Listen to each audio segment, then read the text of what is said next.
Bismillahirrahmanirrahim. Assalamualaikum warahmatullahi wabarakatuh. Waalaikumsalam warahmatullahi wabarakatuh. Kemarin demo luar biasa ya, Kang Bobas, di seluruh Indonesia. Seluruh Indonesia, kota-kota besar. Buruh, mahasiswa, emak-emak, mama itu banyak juga itu yang turun mensupport. Ada yang kasih makanan, ngasih minuman, ada yang ngambil sendal.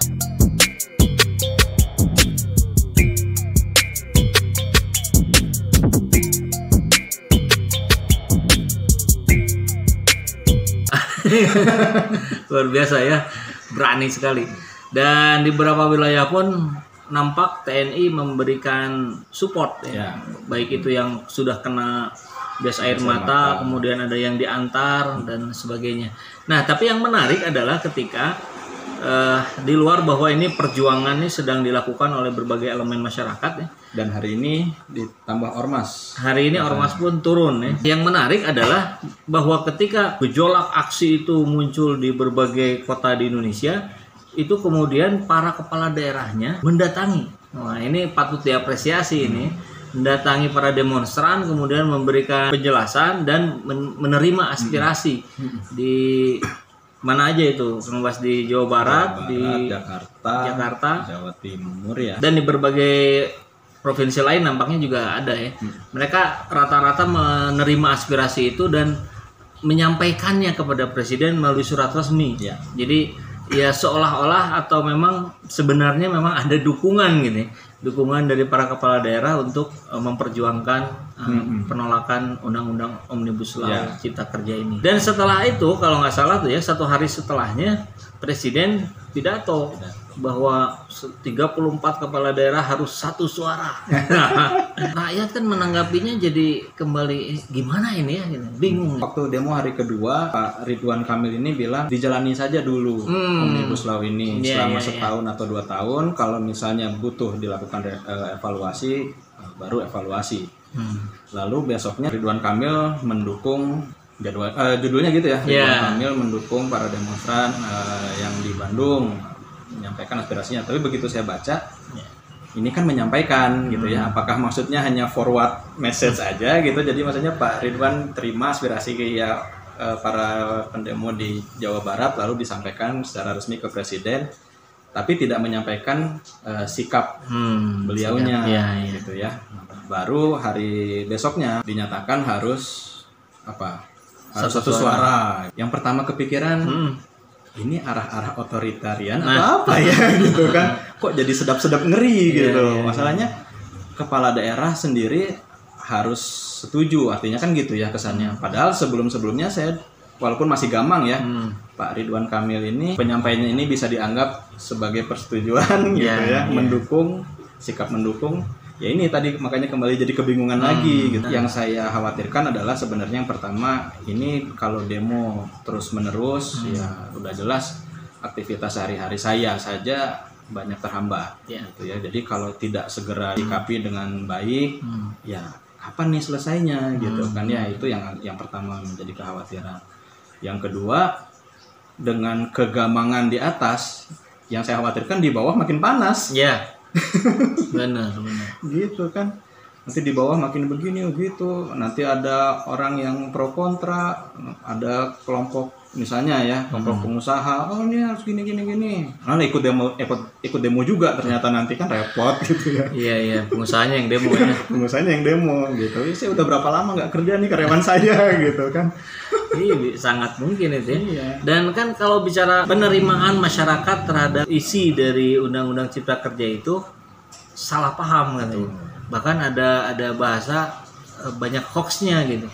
Karena sebetulnya tidak begitu, sehingga disampaikan kalau nggak salah sampai 8 poin tentang upah, tentang lingkungan hidup, tentang segala macam, yang di counter gitu oleh Pak Jokowi bahwa itu sebetulnya tidak begitu, Nah, kemudian tidak lama dari situ bermunculan pula para praktisi akademisi itu mengcounter lagi gitu.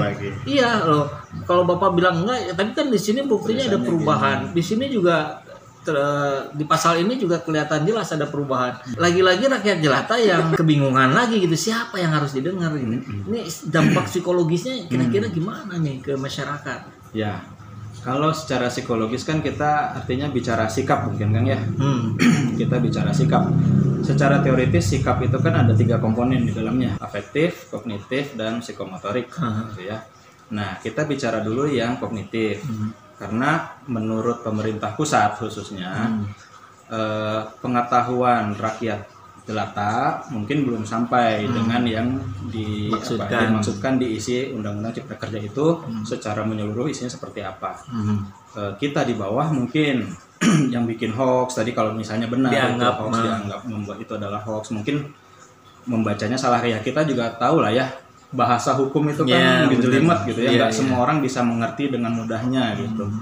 Bisa jadi di sisi knowledge, di komponen sikap tadi, di sisi kognitifnya ini ada perbedaan. Jadi yang disampaikan informasinya begini, yang diterima begini, sehingga memunculkan sikap yang berbeda. Gitu ya, makanya sekarang kemarin kan sempat ada berita tuh para pejabat kita kaget gitu ya, ternyata demonya menjadi besar gitu kan. Ya itulah karena ada perbedaan penerimaan informasi gitu kan. Jadi yang pertama secara kognitif ini ada gap informasi yang berbeda yang dimaksudkan oleh Undang-Undang Cipta Kerja, cara nanti berlakunya seperti apa dengan yang dipahami oleh kami di rakyat di bawah. Itu yang pertama secara kognitif. Lalu secara kedua yang secara afektif kan menimbulkan perasaan ya, emosional gitu. Takut ya. Ada takut, ada yang marah, ada yang bingung gitu ya. Ditambah lagi dengan ada perbedaan sikap di kepala daerah gitu kan, di pemerintah pusat. Jadi kita di bawah juga mungkin pertamanya hanya benci terhadap undang-undang ini. Terus kalau misalnya diberikan penjelasan, artinya dibagi di komponen kognitifnya diselaraskan, mungkin di afeksinya ikut nantinya secara emosional. Oh baiklah, sekarang saya sudah mengerti artinya yang begini, akhirnya saya mereda gitu kan. Tapi sekarang di atas pun kalau dengar tadi mengacu pada berita semua kepala daerah harus setuju, kan menimbulkan afeksi yang berbeda gitu. Wah ini otoritas gitu ya, otoritarian gitu. Saya nggak suka diperintah gitu kan, ada orang-orang seperti itu nantinya gitu ya. Jadi awalnya benci, jadi kan biasanya awalnya benci jadi rindu ya. Ini awalnya benci jadi ngamuk. Jadi ngamuk ya. Jadi benci naik levelnya. Naik level, makanya di psikomotoriknya, di aspek konasinya orang menjadi marah, menjadi ya anarkis yang kita takutkan ya, di level puncaknya mungkin bisa dikatakan gitu. Makanya kemarin ada pengerusakan, walaupun terlepas itu ada penyusupan gitu ya. Gitu. Tapi udah menjadi bukti dengan disusupi ini meningkat kemarahan, kan itu udah jelas emang ada kemarahan di situ gitu. Walaupun tanpa penyusup gitu. Walaupun tanpa penyusup sudah ada kemarahan, walaupun mungkin kalau tanpa penyusup marah tapi marah teriak-teriak gitu ya. Tidak merusak begitu dikompori sedikit aja akhirnya merusak kan. Kang Gua sebagai praktisi HRD yang kemarin kita sempat bahas juga tentang pasal-pasal di Omnibus Law. Ini kira-kira kalau ada perbedaan tuh seberapa berbeda? Pak Presiden bilang bahwa ini banyak yang disalahpahami oleh rakyat nih. Sebetulnya maksudnya nggak gitu. Padahal sebetulnya cuti itu ada, tapi sebetulnya upah itu tetap ada. Nah itu gimana nih? Nah itu ya, jangankan di Undang-Undang Cipta Kerja yang sekarang baru diberlakukan ya, Undang-Undang Tenaga Kerja nomor 13 2003 juga itu masih banyak terjadi mispersepsi sebenarnya antara praktisi dengan pembuat aturan gitu ya, sehingga kami di HRD pun nggak selesai itu kita harus terus konsultasi dengan pakar hukum.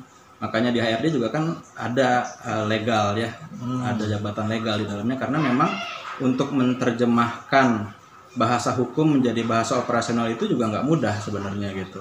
Makanya itu maksudnya apa? Bahasa hukum itu jadi bahasa yang multi interpretasi atau? Bahasa hukum ya sederhananya gini ya, dilarang mengambil buah di rumah ini. Artinya yang dilarang mengambil buah, mengambil yang lain boleh dong.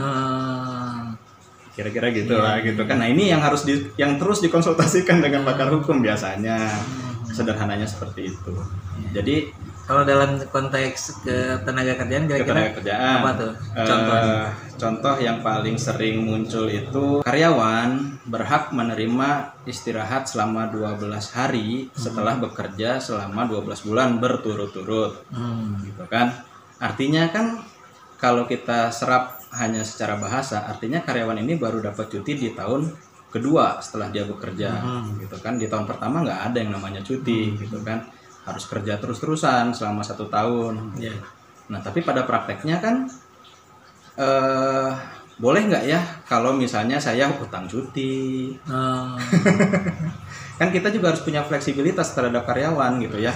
Ini karyawan udah bekerja selama 10 bulan, misalnya. Masih 2 bulan lagi dia baru dapat cuti, atau cut off perhitungan cuti itu dari Januari ke Desember, sedangkan dia masuk di Oktober. Harusnya kan dia dapat cutinya di Oktober tahun berikutnya lagi, gitu kan. Kan nggak bisa juga, kita harus punya fleksibilitas gitu ya, sehingga muncul namanya di operasi di penerapannya itu ada hutang cuti, gitu, ada fleksibilitas macam-macam lah. Diperbolehkan oleh peraturan pemerintah. Nah itu yang selalu kami konsultasikan kepada pakar hukum. Ini boleh nggak? Ini konsekuensinya seperti apa, dan itu yang memang susah makanya. Padahal juga kan di sisi lain juga kita lihat para ahli hukum pun sering berselisih di pengadilan kan. Padahal pemahamannya sama kan. Baik di Undang-Undang Cipta Kerja yang sekarang maupun di Undang-Undang 13, persoalan yang mendasar yang utama adalah tentang bagaimana turunan aturan itu yang lebih detailnya gitu, lebih operasionalnya ya. Karena memang kalau setelah saya baca-baca lagi, makanya pemerintah bisa bilang, oh yang dipahami oleh buruh itu hoax, katanya gitu kan. Dalam beberapa pasal memang bisa dikatakan itu hoax, tapi juga bukan berarti menjadi lebih jelas ya. Misalnya gini, perhitungan pesangon begini-begini ini ditentukan oleh keputusan pemerintah atau dengan perusahaan. Nah, ini artinya di undang-undang diatur sejauh apa diaturnya. Terus nanti turunannya diatur oleh peraturan pemerintah seperti apa, kan belum ada peraturan pemerintahnya gitu. Nah itu yang menjadi galau gitu ya, apalagi nanti diserahkan kepada pengusaha gitu kan. Artinya pengusaha memiliki kebebasan atau pengusaha harus, kalau sekarang karena tidak ada peraturan pemerintah, jadi kan pengusaha harus mengacu langsung ke Undang-Undang Cipta Kerja. Nah di Cipta Kerja menyerahkan kepada pengusaha, ya artinya bebas dong gitu kan. Itu yang dikhawatirkan gitu. Iya karena kan menjadi pertanyaan yang sangat besar bagi rakyat jelata ketika pemerintah mengatakan itu hoax. Masa sih sebodoh itukah para pemimpin kita di Muhammadiyah, di NU, di MUI, di organisasi serikat buruh yang semuanya menolak gitu. Kan nggak masuk akal juga gitu. Iya ternyata sebetulnya karena tadi ya, karena ini memang masih belum konkret operasional, sehingga rawan multi interpretasi gitu. Makanya ada komentar dari Rocky Gerung ya kalau nggak salah. Cara yang dipermasalahkan itu jadinya ya, bukan kontennya ya. Belum ke kontennya, dari caranya aja udah salah gitu. Kenapa harus mendadak? Kenapa di pandemi? Sehingga sekarang yang muncul itu, kalau saya jadi setuju ya, sekarang itu muncul demo itu mungkin nggak 100% karena penolakan undang-undang, tapi ada kemarahan lain di dalamnya gitu. Jadi kan? ini sebuah akumulasi ya. Iya. Ya sangat masuk akal ya, karena rentetan RUU yang sebelum-sebelumnya pun nih ketika ada penolakan seolah-olah seperti yang anjing menggonggong kepala tetap berlalu gitu kan. Ya buat apa ada fungsi dan wewenang DPR yang menyerap aspirasi rakyat kalau tidak diserap gitu kan.